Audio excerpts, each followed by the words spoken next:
আলুগুলো সব ভাজা হয়ে গেছে।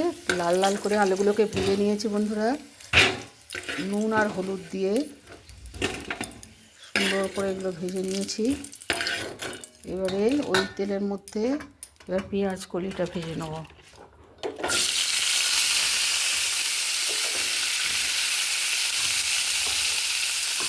আজকে পেঁয়াজ কলির রেসিপি করছি, তাতে পুঁটি মাছ দেবো, কয়েক পিস আলুও দিচ্ছি।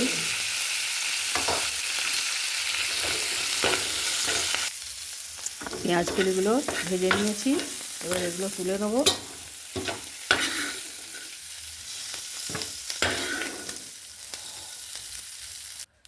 এগুলো সব তুলে নিয়েছি, আলু আর পেঁয়াজ কলি এগুলো ভেজে নিয়েছি। শীতের পেঁয়াজ কলি, আজ পেঁয়াজ কলির রেসিপি করছি। হ্যালো বন্ধুরা, আর এক চামচের মতো তেল দিয়ে 5 ফোড়ন দিয়ে দিয়েছি। আলু পেঁয়াজ কলি ভেজে তুলে নিয়েছি এই যে, আর এবারে আর 5 ফোড়ন দিয়ে দিয়েছি। এবার একটু পেঁয়াজের কুচি দিয়ে দেবো ওতে। পেঁয়াজটা ভেজে নেব। পেঁয়াজ ভাজা হয়ে গেছে, একটু হাফ চামচের মতো আদা বাটা দিয়ে দিলাম। আদা বাটাটা একটু কষে নেব। এর মধ্যে একটু হলুদের গুঁড়ো দিয়ে দিলাম, একটু লঙ্কার গুঁড়ো, রেখে দিলাম 2টো কাঁচা লঙ্কা। আর এখানে এই যে সর্ষে পোস্ত আর জিরে আর শুকনো লঙ্কা বাটা, এটা দিয়ে দিচ্ছি। এটা দিয়ে একসাথে একটু কষে নেব। মশলাটা এই যে কষে নিয়েছি, তেল ছেড়ে এসেছে, আর একটু জল দিয়ে দিচ্ছি।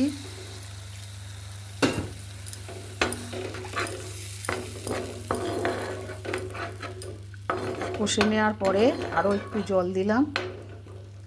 তো এইবারে এর ওপরে এইবার এই যে আলুটা দিয়ে দেবো। আলু আর পেঁয়াজ কলি দিয়ে দিচ্ছি।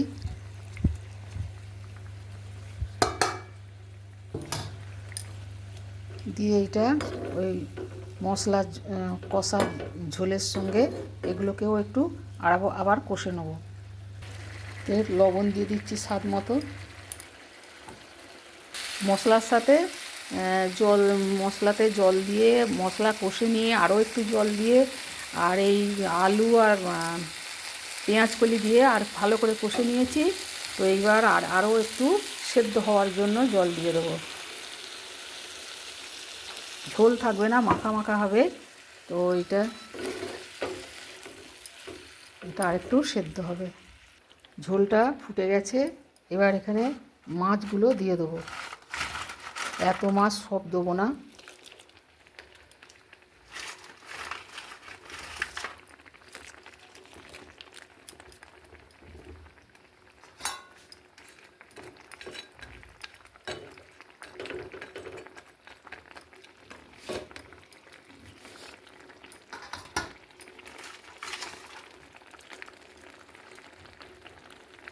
এটা এবার একটু সেদ্ধ হবে, আর ওপর থেকে আমি আরও টমেটো স্লাইস এরকম উপরে একটু দিয়ে দেবো।